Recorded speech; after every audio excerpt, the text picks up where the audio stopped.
temos eleição presidencial num quadro político que está bastante aberto, num país que vive a sua mais grave crise fiscal, o que significa que o próximo presidente da República terá que ter força política para avançar nas importantes agendas de ajuste fiscal. É natural que, neste contexto, os preços de ativos fiquem mais voláteis. Isso já é esperado.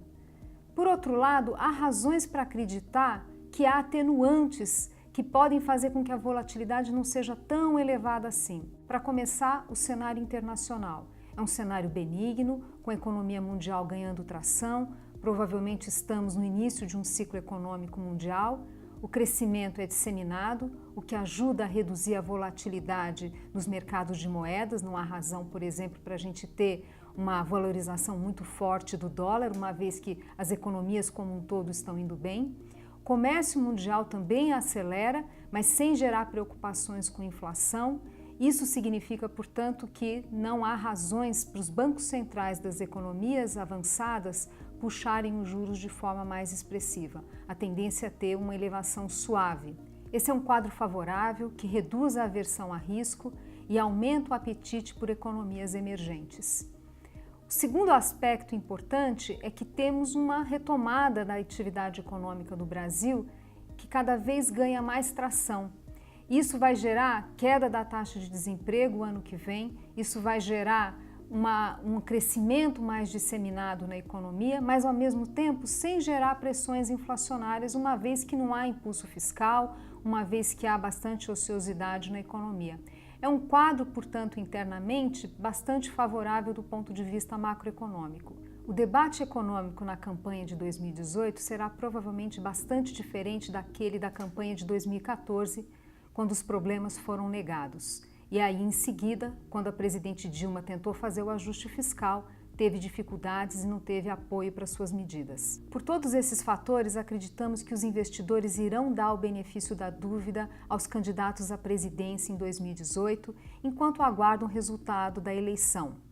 O grande ano da verdade é 2019, quando o próximo presidente terá que rapidamente propor seu plano de ajuste para o país. Não vai ter lua de mel. Esperamos, portanto, um ano benigno para os mercados em 2018, ainda que a volatilidade exija maior disciplina dos investidores.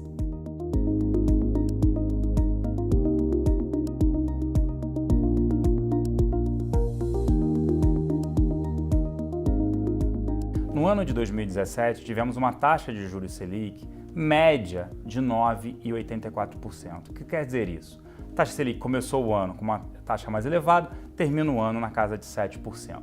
Só isso seria alavancagem financeira, que representa o que para 2018?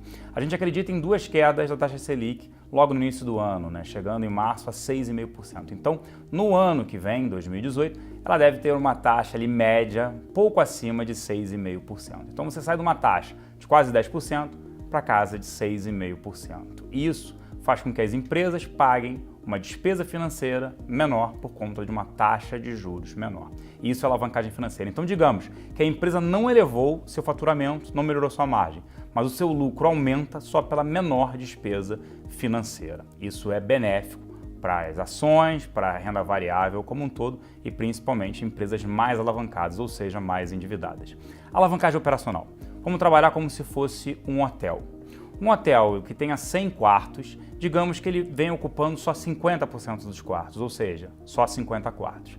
A cada quarto que ele acrescenta por dia, esse quarto ele entra como lucro basicamente. Por quê? Porque tem os custos fixos, ele não consegue aquilo que ele deixou de alugar, ele não volta atrás, aquele dia está perdido em relação ao hotel. Então cada quarto que ele acrescenta, isso melhora. E que isso já vem acontecendo com a melhora que a gente já está vendo nas vendas, no consumo, no índice de confiança da população, taxa de juros menores. Então você tem dois efeitos positivos para as ações e a renda variável para várias empresas na bolsa. Um, alavancagem financeira, juros menores, menor despesa financeira. E o outro, alavancagem operacional, que é a melhora da margem com o aumento do consumo, crescimento econômico, um PIB de pelo menos 3% em 2018. Isso é positivo.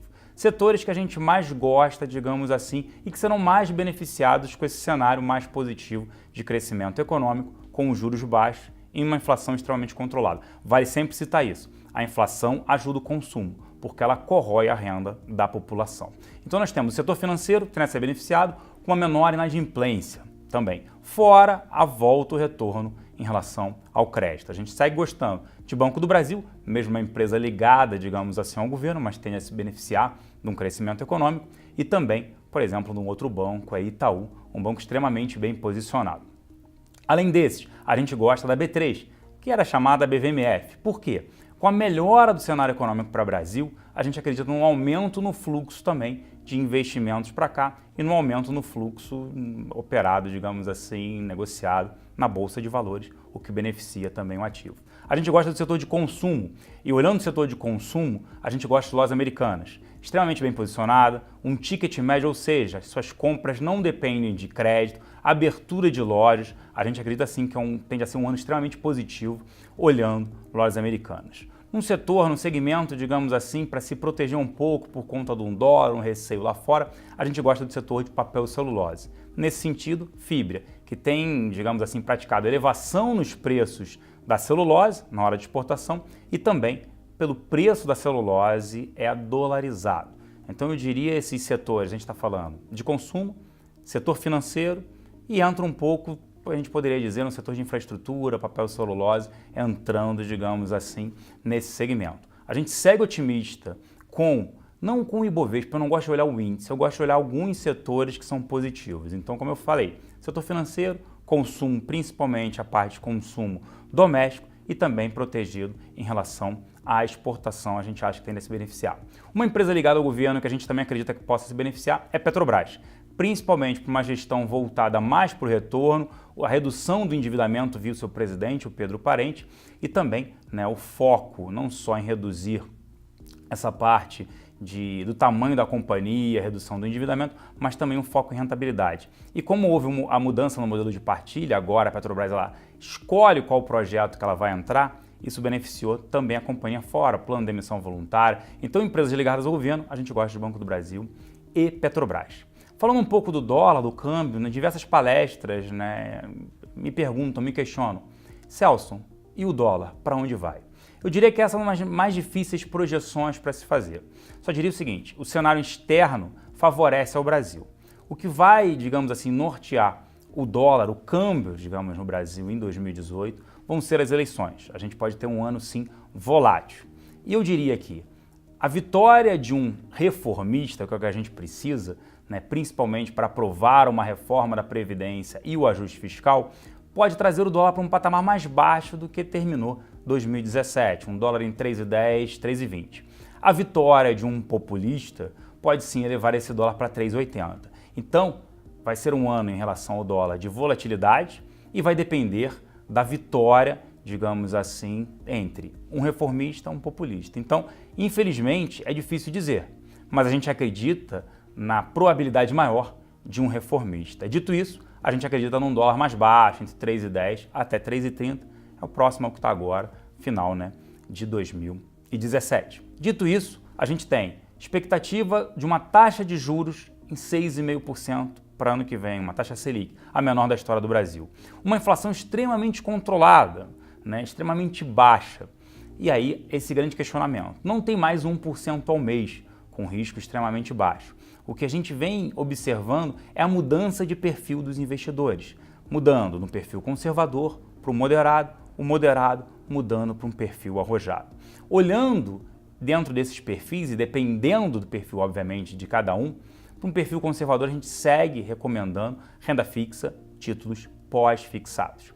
Já de um perfil a partir do conservador em diante, tem diversas oportunidades de investimento. Fundos multimercados, onde, historicamente falando, em quedas de juros, eles costumam entregar desempenhos bem superiores à taxa de juros da Selic, o que é extremamente relevante. Além disso, debêntures incentivadas. Além das debêntures incentivadas, até fundos de investimentos imobiliários. E, obviamente, uma exposição em renda variável, principalmente via fundos de investimentos em ações. Então, tem diversas oportunidades de investimentos. O cenário, a gente não acredita que é um cenário benigno, um cenário positivo para investimentos. O que tem que, obviamente, entender é o seu perfil. Entendendo o seu perfil, tem diversas oportunidades de investimento. Aproveite o cenário, aproveite de 2018 para investir.